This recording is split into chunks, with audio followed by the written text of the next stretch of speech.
When I was a child, one of the most confusing parts of the Bible was the Beatitudes. I mean, maybe I shouldn't say child, but really whenever I read the Bible, because these seemed like complicated ethical guidelines that brought about strange prohibitions on all kinds of things, and I couldn't understand what they meant.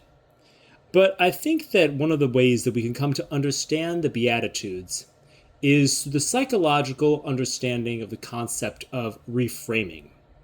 In the practice of reframing, this is a cognitive technique that lets us look at a circumstance through a different mental lens. And one of the things that we see through Christ is a new way of looking at all reality, and in fact, an alteration of reality. Before Christ, or we could say without Christ, there would be no resurrection of the dead. People would essentially be mortal beings, and there would be the nature of reality is in a way changed by the arrival of Christ, such that resurrection occurs, and the nature of the universe is changed. It is almost like there is a new way, a new order in the cosmos through his arrival, through his life, death, and resurrection.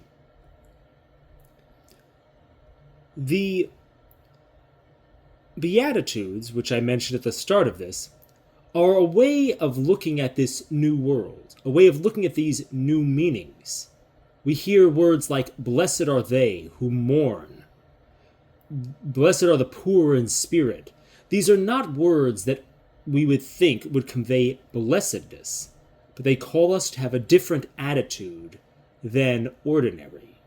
They call us to look at things in a different way. They call us to see love in a way where we could only before see disappointment. Just like in the cross, we now see victory, which looked like defeat. We must, in all the circumstances of our lives, develop a sacramental sight. In the scriptures we read that God chastises those whom he loves, just like a father chastises his children.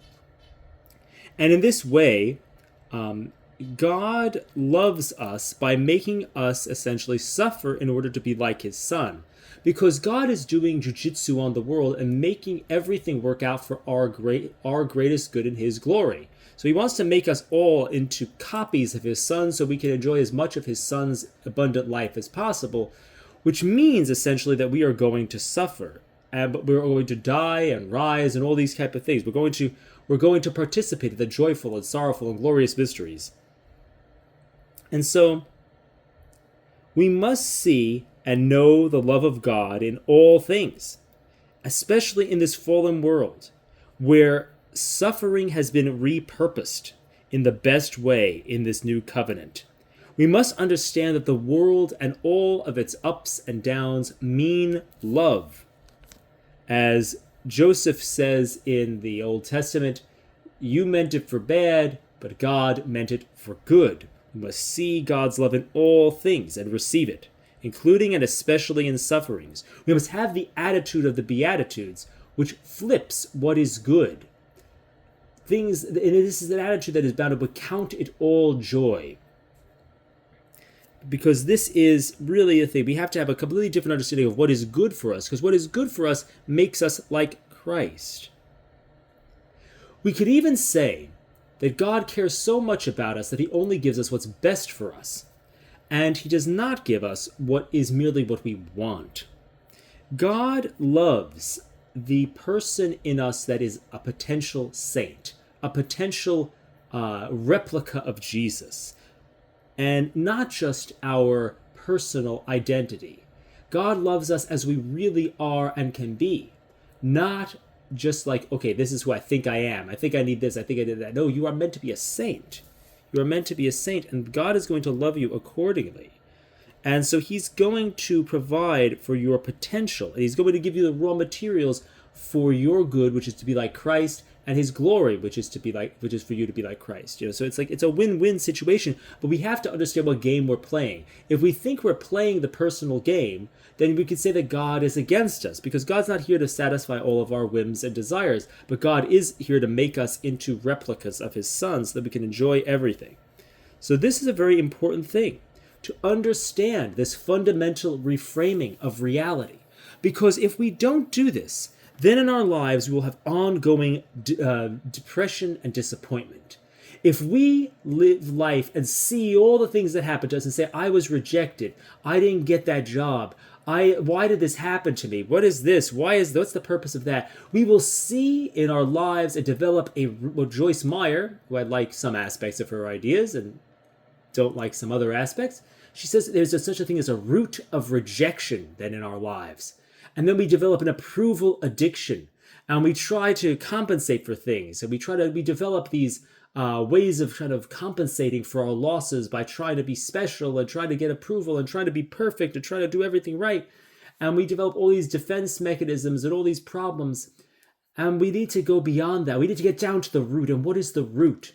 The root is that we believe lies. There have been hypnotic cues that have been given to us that we can't read. There's circumstances that we are misreading. We are misreading our disappointments because we're saying that means I'm rejected. That means I'm not enough. We're seeing things that look like there's an apparent worthlessness to us. There's an apparent rejectability to us. There's an apparent way in which we never get what we want. But we have to understand that we are being given something more, that we are being given, that we've always been provided for. We have to realize that we've always been loved, and we have to read the vocabulary of God, which is the vocabulary of the life of his Son, and therefore we have to read our life as a love letter from God to make us like his Son. And when we do this, then we can receive love and relay the foundation of our lives, because our lives, if they are founded on a personalized life, a personal history, then our lives are wreckage, and we live in destruction, and we live in a way that our hopes have been snuffed out, our goals have been destroyed. That is where we live, unless we realize the language with which God has been speaking to us, that we realize that he has been speaking to us to make us into another copy of his Son, to make us as another incarnation of the Word. He gives us these blessings in disguise, which are sufferings, failures, setbacks. These are means to enter more deeply into the mystery of God, to not invest in the superficial, but to rely on the supernatural. There are all these. This is the language of God, the method and the crucible of forging other Christs. This is what the world is about. This is what it means. And if we cannot read it, then we will get the wrong message. We will believe lies rather than see our life in context as part of God's his loving providence. This is the greatest way that we can come to understand our life, and the thing is, and our sufferings are those things which break down our defenses so that we can enter more deeply into the mercy of God, so that like the Beatitudes, we can become those who are poor in spirit, and we will be comforted. If we are those who mourn, this is what needs to happen, so that we can embody this new way of being and this new way of seeing the world and relay the foundations of what it's about, because it's not about this kind of outward victory. It looks like the cross.